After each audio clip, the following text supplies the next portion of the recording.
хутка тэрыторыя Беларусі стане тэатрам ваенных дзеянняў, то Беларусь ніколі не была так гатова да вайны, як сёння.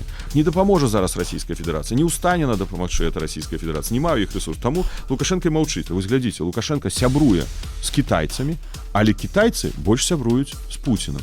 Лукашенко сябруе з Пуцінам, але Пуцін больш сябруе з Сі.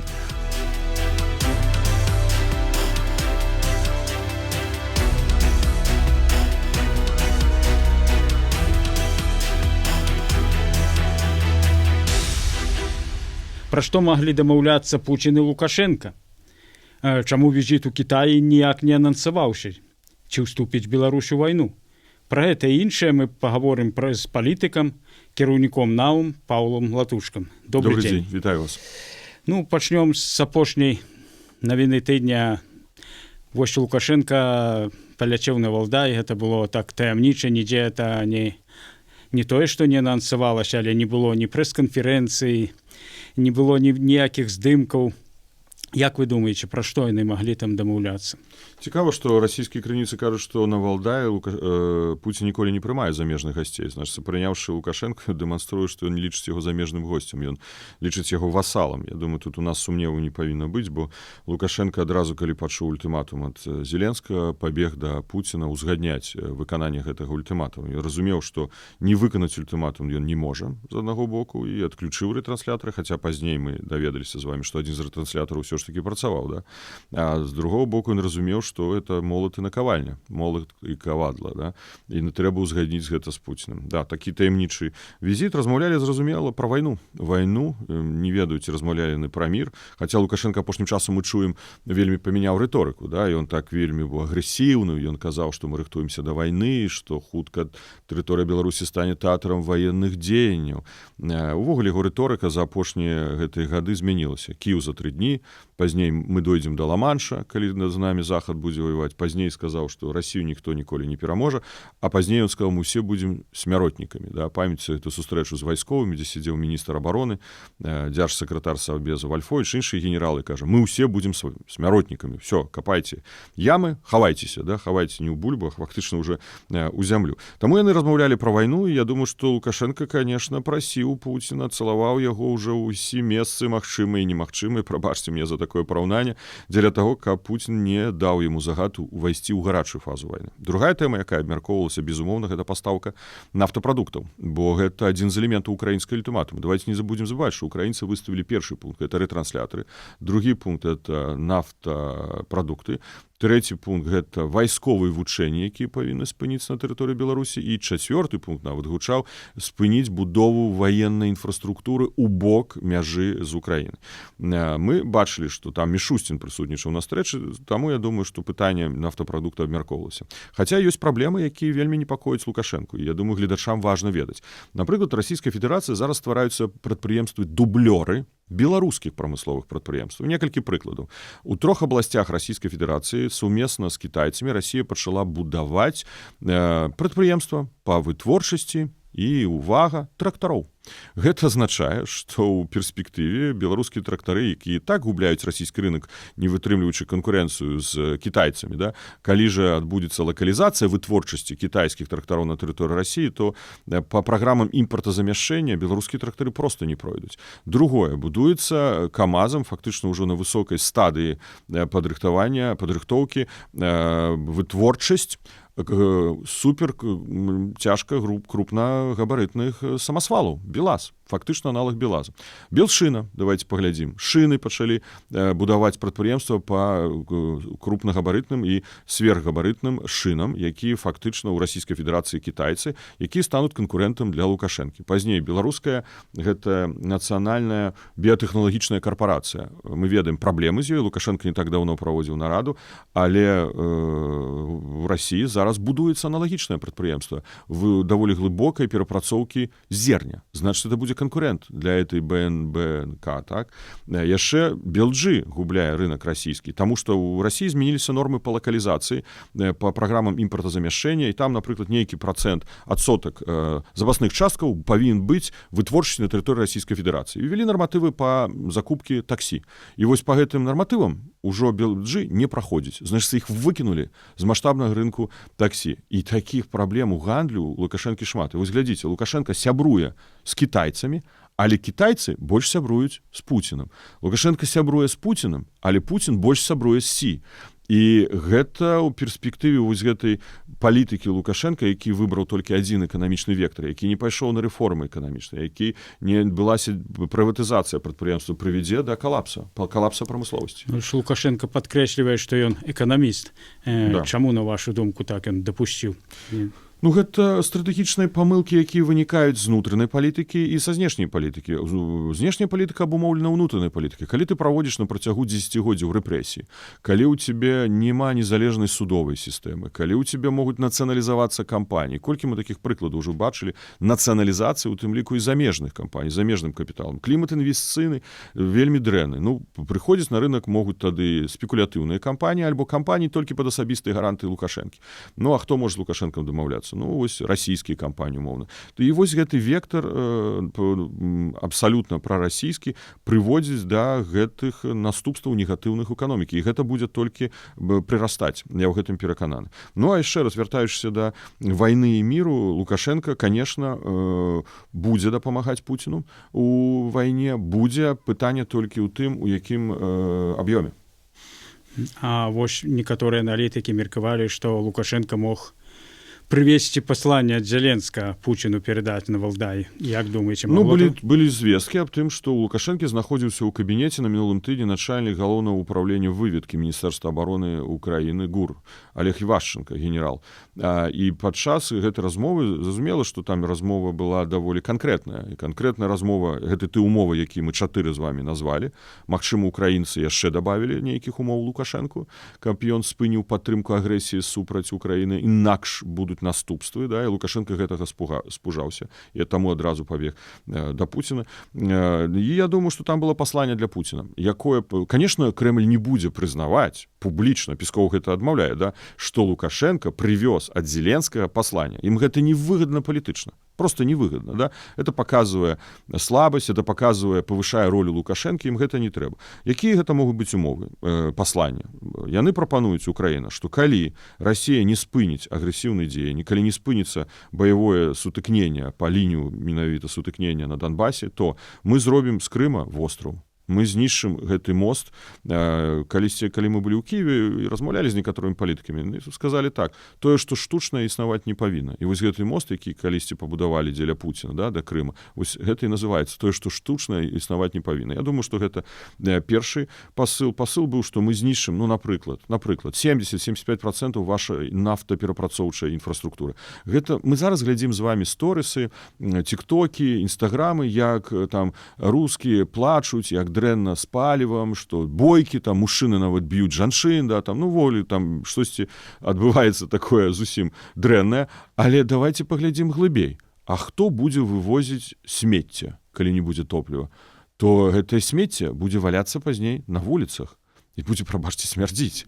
Пазней, хто будзе дастаўляць прадукты харчавання, калі не будзе топліва? Значыць, не можна будзе паставіць. Як будзе працаваць прамысловасць, да? Конечно, мэту ставіць Украіна, каб паменшыць магчымасці ўзброеных сіл Расійскай Федэрацыі ажыццяўляць агрэсію супраць Украіны. Але гэта прывядзе да сацыяльным праблемам, а можа і такім даволі сур'ёзным калапсам. І гэта ўсё адбываецца напярэдадні выбараў у Дзяржаўную Думу Расійскай Федэрацыі. Мы не ідэалісты, мы разумеем, што ў Расіі не было дэмакратыі і нема, да?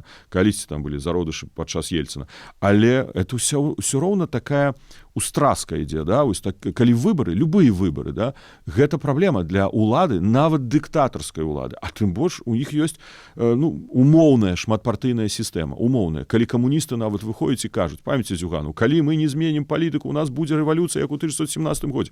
Я так трошки глядзеў, што кажуць іншыя кандыдаты ці дэпутаты сённяшняй Дзярждумы ад камуністычнай партыі. Такім там разбіваюць уладу у пух і прах, як кажуць. Да? Так што сацыяльнае напружанне будзе толькі ўзрастаць. І вось Украіна дала гэтыя пасылы, я думаю, што да гэтага яшчэ дабавілася і прапанавала: давайце спыняцца. Вось сёння на гэтай лініі спыняемся і садзімся дамаўляцца. Яшчэ, што Лукашенко абмяркоўваў з Пуцінам, гэта Мінск-3.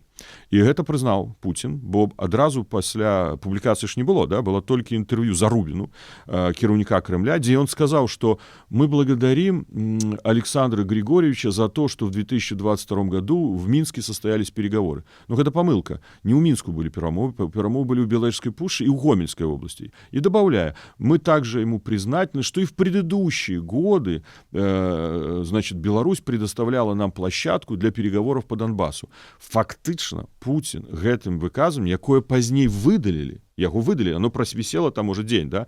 Ён прызнаў, што Лукашенко са яго згоды працуе на перспектыву, бо там Путин сказаў: мы не выключаем, што і ў будучым так мы зможам правесці перамовы на тэрыторыі Беларусь. Ён фактычна даў яму карт-бланш працаваць на Мінск-3. Это ўжо раз. Лукашенко мае згоду Пуціна. Другое, ад каго ён хацеў бы атрымаць згоду, гэта ад Сі, ад кіраўніка Китая. І я на 100% перакананы, што гэтую тэму абмяркоўваю з кіраўніком Кітайскай Народнай Рэспублікі. Наступнае. Я думаю, мяркую, што ён уже пра гэта гаварыў з амерыканцамі. І уявіце сабе сітуацыю. Мы ведаем пазіцыю Зеленскага. Калі была сустрэча, я таксама спытаўся, таму не з'яўляецца гэта таямніцай, гаспадар прэзідэнт, а як вы бачыце, вось ацэньваеце гэтыя дзеянні Лукашэнкі на Мінск-3? Прэзідэнт Украіны сказаў наступнае, што і казаў публічна, таму я магу агучыць. Я не дапускаю перамову ні на тэрыторыі России, не на тэрыторыі Беларусі. Бо Беларусь — гэта краіна-агрэсар. Лукашенко стварыў нам такі статус, да, краіна-агрэсар. Але уявіце сабе, Пуцін у нейкім этапе тэлефануе Трампу і кажа: я гатовы да перамоў і хачу сустрэцца ў Беларусі. Чаму ў Беларусь? А таму што гэта ён глядзіць як на сваю тэрыторыю, пытанне бяспекі, супрацьпаветраная абарона расійская там працуе, ён жа зараз баіцца, ў бункерах жа знаходіцца, да? Ордэр міжнароднага крымінальнага суда не дзейнічае. Ну і тут такі хаўруснік, які будзе там яешню смажыць і там каву паднасіць, да? Усё добра, лакей такі будзе на яго. І што Трамп на гэта скажа? Не? А мне здаецца, што не скажа. І ён скажа: конечно, ему ўсё роўна. А тым больш Лукашенко ўжо нават пабудаваў рэзідэнцыю, адрамантаваў у цэнтры Мінска пад візіт Трампа. Лукашенко ж, мы памяці, калісьці казаў: хутка Мінск стане сталіцай Злучаных Штатаў Амерыкі ў 2019 годзе. Ён жыве з гэтай думкай. Калі я працаваў амбасадарам у Парыжы, ён тады ўжо праз Мясніковіча перадаваў запрашэнне сям'і Кушнераў, это ж яго зять, да, які з Навагрудчыны, і Трампу наведаць Беларусь. І ён ад гэтага не адмовіцца. Ён будзе. І вось тут у прэзідэнта Украіны можа быць цяжкая сітуацыя. Як контраргументаваць? Ён хоча перамоў па міру? Хоча. Пуцін на нейкім этапе? Сёння не. На нейкім этапе кажа: я гатовы. Да? А Украіна кажа: не, мы не поедем у Беларусь. Ну, трошки будет такая. І вось тут нам, як беларускім палітыкам, вельмі важна разумець і глядзець за развіццём гэтай сітуацыі. Калі даходзіць да гэтай сітуацыі, мы павінны дакладна ўжо сёння выстаўляць нашы умовы праз нашых партнёраў, еўрапейцаў, амерыканцаў. Што павінен зрабіць Лукашенко? Вызваліць усіх, спыніць рэпрэсіі, дэкрыміналізацыя грамадска-палітычнага жыцця і пачаць круглы стол, дыялог з грамадствам. Сістэмныя змены павінны адбыцца на Беларусі. Хтосьці скажа нерэальна? Ну тады няхай будуць нерэальныя перамовы ў Мінску.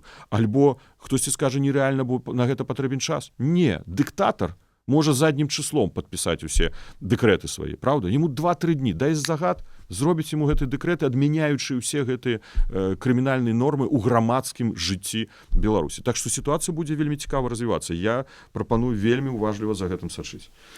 Добра, вернемся зараз да візіту ў Пекін, бо Лукашенко адразу паляцеў пасля сустрэчы з Пуціним. І вы ж як дыпламат таксама ведаеце, што такія візіты не спантанныя, што ён задумаў, паляцеў. Вядома, што ён рыхтаваўся, але чаму это было так таямніча? Да апошняга ніхто не ведаў, што ён ляціць у Кітай. Пытанне бяспекі. Вы глядзіце, і нават вылет яго ў Расію асабліва не анансаваўся. Невядома, дзе там былі спачатку, да, таямніца. Нават уже жартавалі, што Лукашенко ехаў у ліфце, у бункеры, і ліфт сламаўся, а механіка не знайшлі, да, каб адрамантаваць. Все думалі, што там уже хто каго пабіў, да, хто там з сінякамі зараз выйдзе. Тое самае Кітай, Інданезія, я разумею, што яшчэ павінна быць М'янма.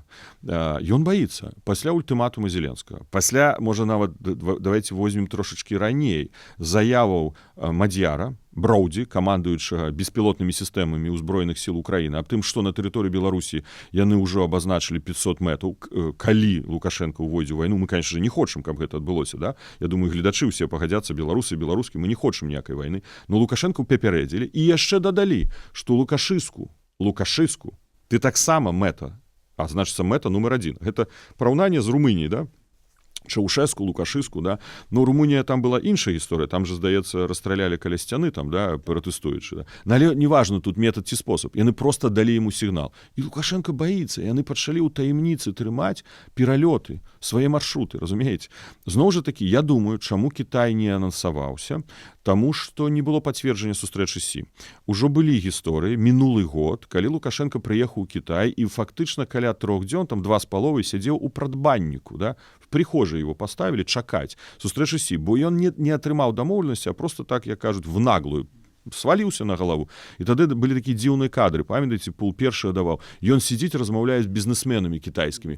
Паказваюць Лукашенку, а бізнесменаў кітайскіх не паказваюць. З кім ты размаўляеш? Пазней Снапкоў выйшаў першы віцэ-прэм'ер, які раней быў паслом у Кітаі, добра яго ведаю, сказаў: "У нас будзе семейны абед". Это такой супер узровень адносінаў. Хто будзе на гэтым семейным абедзе? Жонка Сі, дачка Сі, ну зразумела і Коля. Мы жартавалі, што кароткі быў абед, там 2 гадзіны. З перакладам гэта гадзіна, значыцца, гарбуза атрымаў Коля і з'ехалі, як кажуць, не сасватаўшыся. І вось зараз яны не мелі пацвердження. Чаму? Таму што Лукашенко ехаў з мэтай на выпускны свайго малодшага сыну.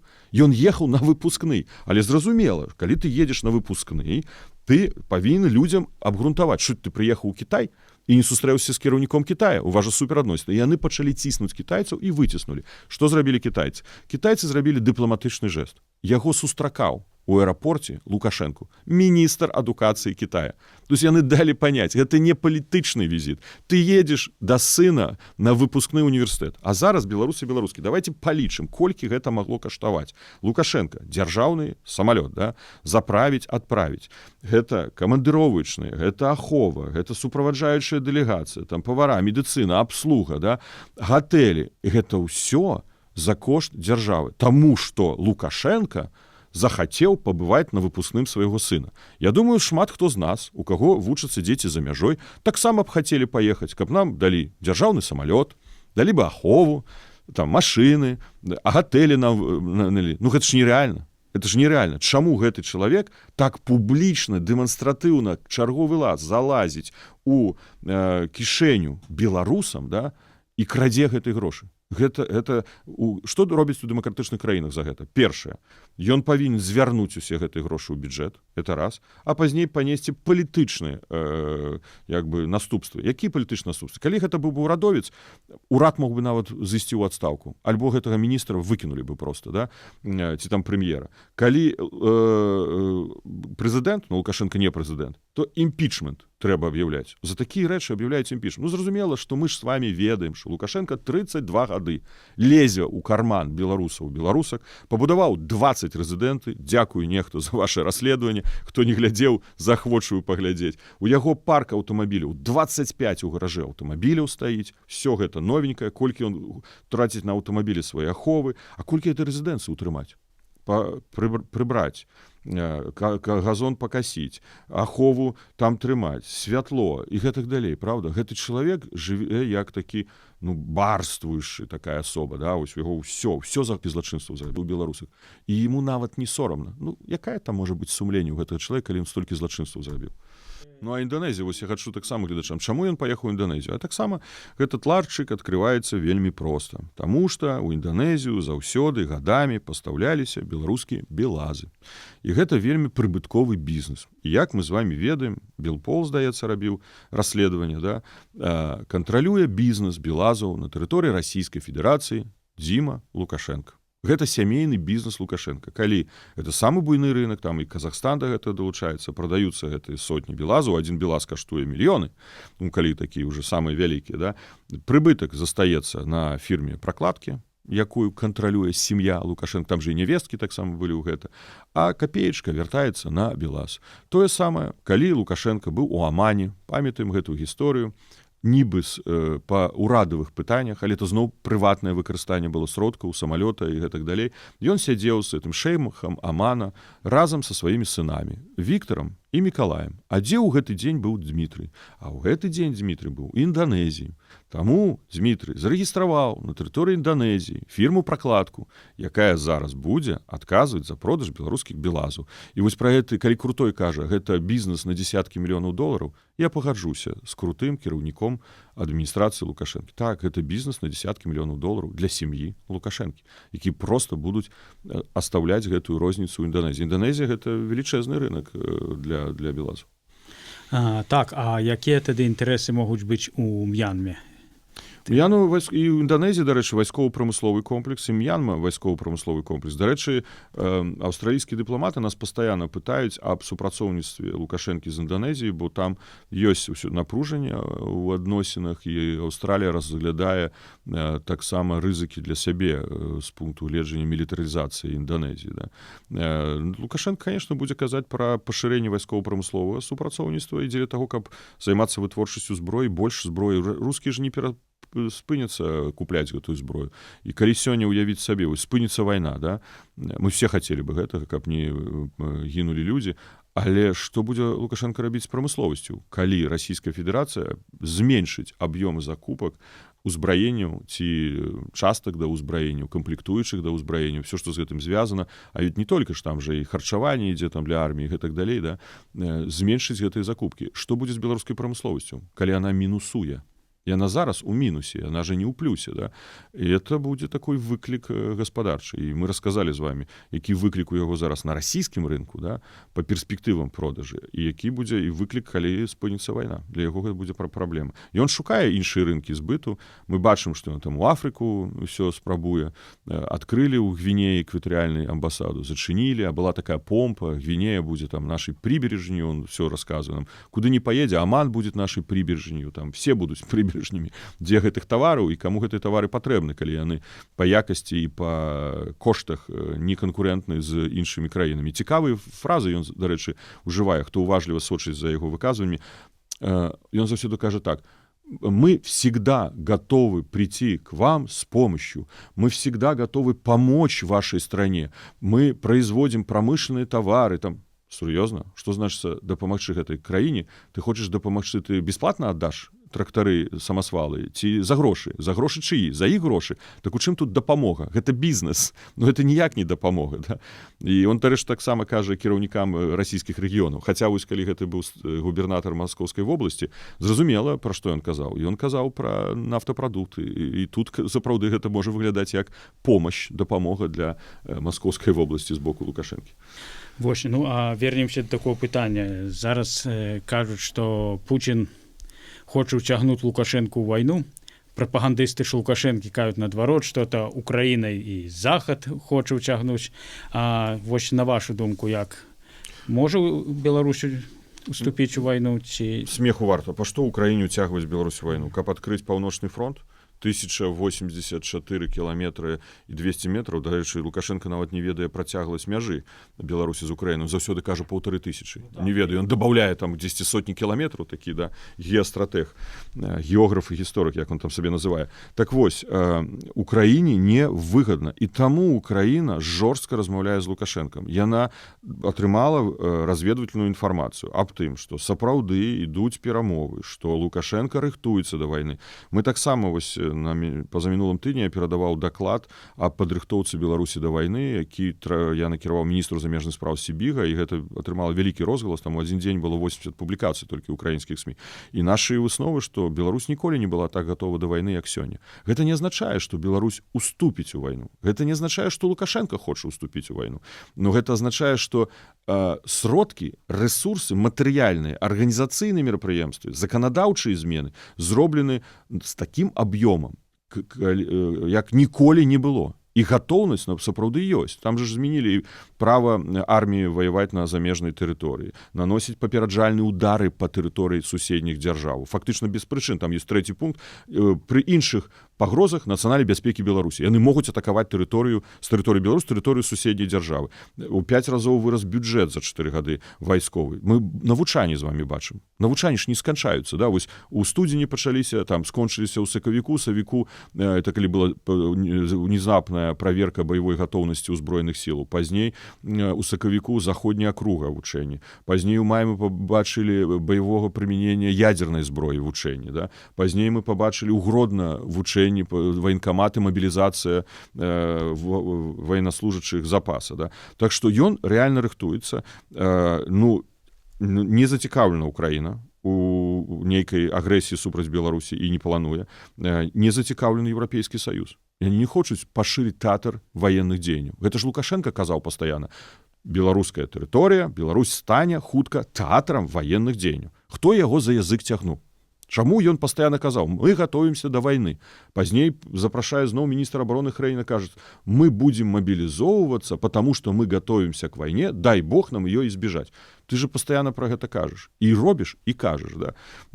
Таму хто зацікаўлены, толькі Расійская Федэрацыя. Хаця тут ёсць два пункты гледжання. З аднаго боку, мы чыталі з вами, я думаю, хто і гледачы сочыць уважліва за сітуацыяй у нашым рэгіёне, што Расія разглядае тэрыторыю Беларусі як тыл. Тыл, дзе можна займацца вытворчасцю, узбраенню ў інтарэсах Расійскай Федэрацыі. Сёння гэта дадаткова і пастаўка нафтапрадуктаў, што крытычна на сённяшні дзень важна Расійскай Федэрацыі. Таму ёсць меркаванне, што Расіі у яе няма зацікаўленасці ўцягваць Беларусь у вайну. Ёсць і абход санкцый таксама, Лукашенко ж гэтаму дапамагае. Но ёсць іншы пункт гледжання, які абсалютна рэалістычны. І я перакананы, што ў генеральным штабе збройных сіл Расійскай Федэрацыі ўжо даўно зацверджана гэтая стратэгія выкарыстання беларускага балкона. Чарговы раз. Бо гэта стратэгічны выступ, з якога можна пагражаць альбо ажыццяўляць агрэсію не толькі ў адносінах Украін, але ў адносінах краін, членаў НАТО, членаў Еўрапейскага Саюза. І гэта было бы проста недальнабачна, альбо проста глупа, калі бы расійскія ваенныя не планавалі бы выкарыстаць тэрыторыю Беларусі. Пытанне, чым яны могуць ваяваць? Ці маюць яны гэты мабілізацыйны рэзерв? І зараз розныя крыніцы кажуць, што на тэрыторыі Расійскай Федэрацыі ідзе скрытая мабілізацыя. Мы разумеем, што Пуцін да выбараў 20 верасня у Дзяржаўную Думу не аб'явіць вялікую мабілізацыю, бо гэта можа справакаваць хваляванне у грамадстве. Да? Не ведаю, ці пратэсты там рэальныя, няхай можа расійскія палітыкі, эксперты выказваюцца, але тэарэтычна гэта магчыма. Значыцца, ідзе скрытая мабілізацыя. Калі пасля 20 верасня адбудзецца ўжо адкрытая мабілізацыя, і, напрыклад, яны 70 тысяч чалавек накіруюць на тэрыторыю Беларусі, вось, калі ласка, можна выкарыстоўваць зноў тэрыторыю Беларусі. Дарэчы, па нашых звестках Лукашенко даваў згоду Крамлю, каб з тэрыторыі Беларусі наносіліся дронавыя ўдары па тэрыторыі Украіны. Менавіта не праз паветраную прастору, а з тэрыторыі Беларусі. І гэтыя планы якраз дзесьці прапісваліся на жнівень.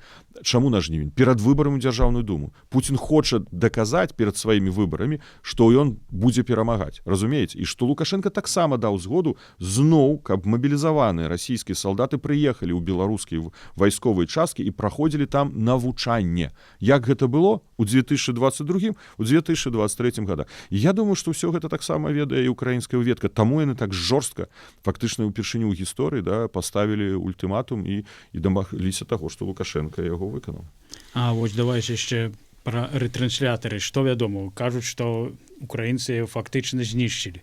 А чаму тады маўчыць беларуская? Вось это вот цікава. Вось учора мы пачулі спачатку Сырска, які сказаў, што 3 былі знішчаны, спынілі працу, а 1 працаваў падчас перадапошняга дронавай атакі. Дарэчы, давайте выкажам спачуванне ўсім родным і блізкім украінцаў, які загінулі ў гэтую ноч. Это, конечно, жудасная атака. Спачатку дронавая, каб знесіліць супрацьпаветраную абарону, а пазней балістыкай, дабіваць і біць у жылыя дамы, конечно, это жах. Вось, таму спачатку Сырскі сказаў, што выключылі 3, 1 працуе. Пазней яны яго знішчылі. Наш прадстаўнік аб'яднанага пераходнага кабінета Вадзім Кабанчук дакладна пацверджу, што гэта было ліквідавана. Я, наколькі разумею, ёсць і дакументальнае пацверджанне гэтых фактаў. это не пустыя словы, не буду казаць пра крыніцы, але чаму маўчыць Лукашенко? Так вось і пытанне, ён суб'ектен ці не суб'ектен? Фактычна, і мінулы раз, калі Зеленскі ўжо папярэджваў памяць там некалькі месяцаў назад, што рэтрансляторы працавалі, але мы змаглі іх там адключыць, выключыць, там не памятаю, які ён слоў ужываў, Лукашенко прамаўчаў. Зноў на тэрыторыі Беларусі, дзе ты лічыш сябе гаспадаром, яшчэ называеш сябе прэзідэнтам, да? Ты, Украіна штосьці робіць, а ты маўчыш. Дамоўленасць з украінцамі. Ну, можа, 1% на гэта можам даць, да? Альбо ты проста баішся прызнаць факт таго, што Украіна на тэрыторыі Беларусі можа зрабіць тое, што зрабіла. Ліквідаваць гэты рэтрансляторы. Вот тут праблема. Потому что, выйдзе он скажа, ай-яй-яй, Украіна, это ж акт агрэсіі, вы ж на мяне напалі, да? І што далей?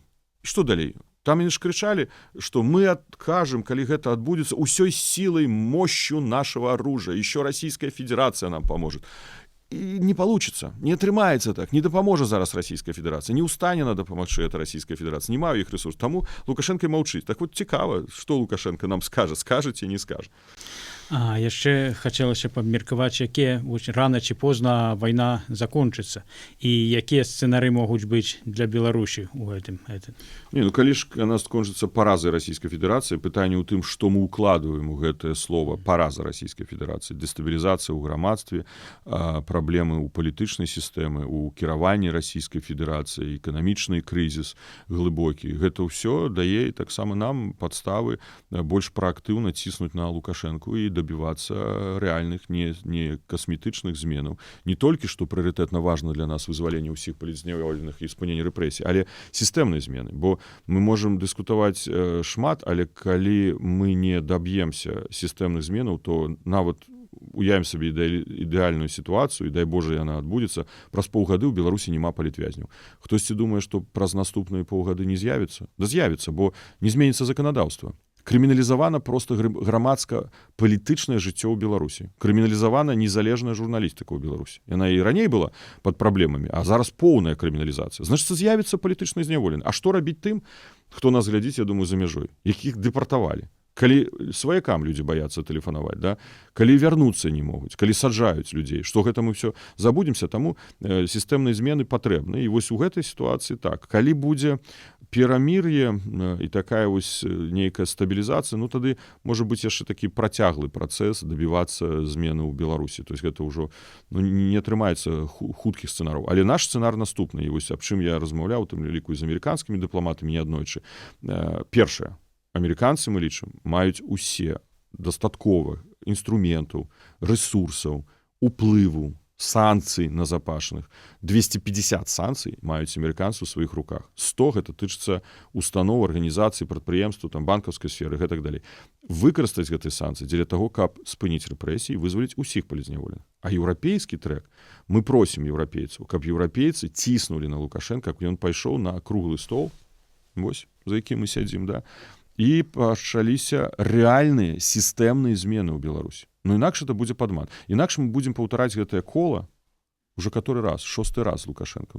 Мне здаецца, што ўсе стаміліся. Я спадзяюся, што еўрапейскія палітыкі, хоць часта кароткая памяць у палітыкаў у еўрапейскіх, таму што змяняюцца, там ж змяняемасць палітыкаў, да? Так, а Лукашенко не меняется. І он хітры в этом плане, он разумее, як з імі гуляць. І яны змяняюцца і думаюць, ой, ведаеце, не атрымліваецца, давайте зноў спрабуем яго выцягнуць да сябе. І школькі вам удалося? Ніколі. У таго не атрымалася, а ў мяне атрымаецца. Магчыма так думаць?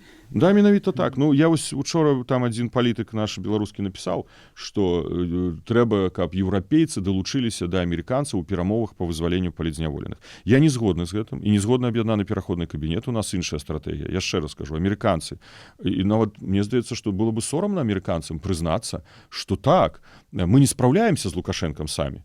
Давайте, еўрапейцы, дапамажыце нам. Ведь амерыканцы ўсё ж такі ўзяліся за гэта ўзяўся прэзідэнт Злучаных Штатаў Амерыкі. Яшчэ можам сказаць Дональд Трамп, які вельмі нестандартную палітыку праводзіць, да? І зараз яны павінны прызнаць Вашынгтон, што мы не справіліся, што ў нас што? Слабая дыпламатыя, прэзідэнт, якога не слухае Лукашенко. Я думаю, што тое, што Трамп і званіў яму, і пісаў гэтыя пасты, і тое, што робіць Коул, і яны ў стане. Мы ўдзячны ім за тое, што ён робіць. Это сапраўды вельмі добрыя дыпламаты, і немагчыма вызваліць людзей без размоў. Размовы ідуць з выкарыстаннем санкцый. Вось якраз, калі нас крытыкавалі за санкцыі, вот это, зараз пра гэта ідзе толькі размовы, і я вось сведка меў размову з амерыканскай дыпламатам, скажем так, некалькі гадзін таму назад. Гэта менавіта такая схема. А вось еўрапейцы, да, мы кажам, вы дабівайцеся сістэмных зменаў. Калі мы ў адзін кошык все кінем, ну, значыцца, мы не выйдзем з гэтага імпасу, мы не выйдзем з гэтага кола, мы вярнемся будзем, мы нават у ім застанемся, разумееце? Пытанне будзе толькі часа, як мы зноў пракруцімся ў гэтым усім. Лукашенко не вечны. А як вы бачыце, хто можа быць наступнікам? Коля, Мікалай, это адназначна, і тут няма ніякіх сумневаў. Лукашенко адзін раз там штосьці сказаў, не, это неправда. Праўда, это абсолютная праўда. Он рыхтуе свайго сына Мікалая, таму он яго павёз зараз у Кітай, он быў з ім, он яго паказвае пастаянна ў Маскве на парадзе, да? Ён его возіць на міжнародныя візіты. Ён фактычна Маскве кажа: во, глядзіце, гэта мой наступнік. Кітай, во, глядзіце, гэта мой пераемнік. Ён яшчэ скончыў Пекінскі універсітэт. Это ж ваш чалавек. Таму падтрымлівайце Мікалая, калі ён захоча. Пытанне ўзросту, да, што ён малады. Уявіць сабе, што Лукашенко зарызыкуе яго прызначыць, бо выбараў-то няма зараз на пасаду прэзідэнта, наўрад ці можна. Таму ёсць запасны варыянт. Гэта Віктор Лукашенко. Віктор Лукашенко як запасная схема. Галоўная схема — гэта Мікалаю перадаць, бо ён дынастычную ўладу хоча стварыць у Беларусь. А Віктор — гэта калі не паспявае падрасці Мікалай. Зараз пабачым, ён скончыў універсітэт. Што наступнае? Ён павінен атрымаць нейкае прызначэнне у дзяржаўным апараце. Я думаю, што за некалькі гадоў мы можам пабачыць, калі не зменіць, конечно, сітуацыю ў Беларусі, над гэтым працуем, пабачым, што ён стане там міністрам, альбо дэпутатам парламента, альбо віцэ-прэм'ерам. І мы з вами побачимо, як ён яго будзе рыхтаваць менавіта да рэальнай працы на кіраўніка дзяржавы. Ну, конечно, кіраўнік дзяржавы гэта гучыць фармальна, мы ведаем, што ніхто яго не абірае. Но яны хочуць таксама і схему памяняць выбараў. Уже ж Карпенкоў калісьці сказаў, не Карпенкоў, Карпенка, гэты старшыня цэнтральнай выбарчай камісіі, да? Ён сказаў, што а можа нам разгледзець варыянт выбараў прэзідэнта усебеларускім народным сходам. Это ж самый простой вариант. Лукашенко сядзіць на пасадзе зараз старшыні прэзідума усебеларускага народнага схода, і ў народны сход будзе выбіраць таго, каго захоча Лукашенко. Ну вось і абяруць Колю. А і пад кантролем будзе папы, сын адзін ці другі. Ну, или тэарэтычна нейкая трэцяя асоба. Але я перакананы, размова ідзе пра Мікалая, ну і запасны варыянт Віктор. Так, ну, на жаль, час хутка бяжыць, але яшчэ не магу вам адно пытанне не задаць. Вось я не з'яўляюся прыхільнікам Коордынацыйнай рады, а нядаўна ж пачаў працу новы склад. Вось пераканайце мяне, што я не маю рацыі, што... Не маеце рацыі, пры ўсёй павазе да вашага меркавання. Уявіце сабе, парламенцкая асамблея Савета Еўропы — гэта адна з самых аўтарытэтных міжнародных парламенцкіх арганізацый. Сёння там працуе дэлегацыя Коордынацыйнай рады, 6 чалавек. Заўтра нас там няма. Там хто будзе? Ну, будут сидеть Гайдукевич. Вы хотели бы, каб у парламенцкай асамблеі Рады Еўропы сидзеў Азарёна, Гайдукевич, там Гігін, да, які зараз пагражаў нам смяротным прысудам з Ціханаўскай, да? Ну, вось у чым пытанне. Таму, калі мы абраныя і ў нас прызнаюць міжнародныя партнёры, і мы можам мець афіцыйныя дэлегацыі ў гэтых структурах, першае, мы блакуем рэжым. Па-другое, наколькі мы там эфектыўныя. А пра эфектыўнасць я казаў падчас выбарчай кампаніі. Гэта папраўка дакументы пра стварэнне спецыяльнага трыбунала аб тым, што Лукашенко будзе несці адказы за акт агрэсіі. Вось бачыце, пазней Сібіга, уже базуючыся на нашай папраўкі, на тое, што уносіў я, кажа, што Лукашенко купіў сабе квіток у Гагу. Это вось апошняя сесія ПАСЭ. Я выступаў на камітэце па справах культуры пра праблему жудасных рэпрэсій, знішчэння беларускай культуры і русіфікацыі, рускамірскага падыходу да беларускай культуры сёння ў Беларусі. Ну і вочы на лоб лезлі, прабачце за такое параўнанне, у калег дэпутатаў з іншых парламентаў. Гэта ж 46 краін.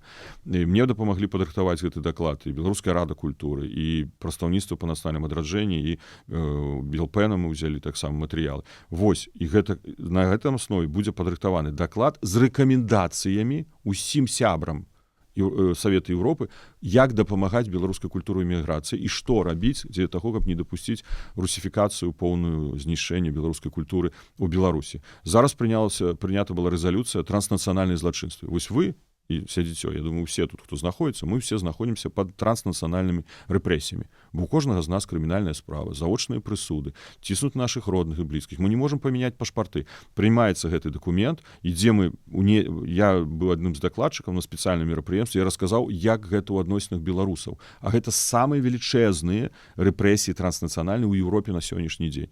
І ў гэты дакумент мы ўнеслі таксама папраўку, што за гэта павінна наступаць крымінальная міжнародная адказнасць. Да? І ўжо мы звяртаем такім чынам увагу ўрадаў іншых краін, не забывайцеся пра беларусаў. Гэта ж кожны дзень змагання. Што, гэтыя ўрады павінны за нас змагацца? Не. Хто будзе за нас змагацца? Мы з вамі. Праз гэтыя уліку інструменты. Калі мы там сустрэліся з дэлегацыяй Бундестага і размаўлялі пра праблему таксама зараз з пашпартамі. І адзін з дэпутатаў, ён з'яўляецца старшынёй камітэта менавіта па гэтых пытаннях Бундестагу, мне асабіста паабяцаў, я буду над гэтым працаваць. Мы сустракаемся са шведскай дэлегацыяй, да? Як шведы падтрымліваюць шмат ініцыятываў, у тым ліку і сродкі масавай інфармацыі незалежнай. Вось вам канкрэтныя плёны, і такіх я магу прывесці вам дзесяткі, толькі з адной працы ў дэлегацыі парламенцкай асамблеі Савета Еўропы. А ёсць жа двухбаковы, ёсць альянс парламенцкі, дзе групы за дэмакратычную Беларусь у розных парламентах сустракаюцца з намі. Да? Немагчыма, увогуле няма парламента, які вырашаў бы ўсё вось так, на раз-два. Это камунікацыя, гэта дыялог, гэта перамовы. І мы не маем пад сабой беларускай зямлі, мы рэальна не маем улады, а з намі размаўляюць, і мы яшчэ штосьці можам дасягаць. Ну, давайце гэта знішчым, і што тады будзе? Вакуум, нічога. Ніхто не будзе нават апеляваць пра нашы правы. Добра, дзякуй, Павел Пераканаў? Ну, можа, часткова.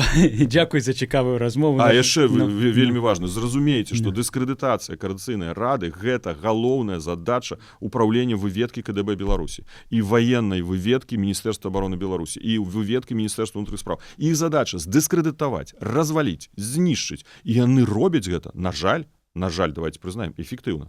Таму што людзей прагаласавала мала. Запужалі, дыскрэдытавалі, і людзі менш прагаласавалі. І гэта іх задача. Не наша з вамі задача знішчаць нашы жа інстытуты, разумееце? А это іх задача. Таму давайте тут думаць, где чый інтарэс. Это інтарэс Лукашэнкі знішчыць нас. Ну, спадзяёмся, у іх усё не атрымаецца. Так. І дзякуй за цікавую размову. І не ўсё мы, можа, змаглі адмеркаваць, але спадзяюся, это не апошні раз. Дзякуй за запрашэнне. Таму падпісвайцеся на наш канал, стаўце падабайкі, абмяркоўвайце тыя пытанні, калі вы ў бяспецы, вядома. І яшчэ раз дзякуй, жыве Беларусь. Жыве вечна.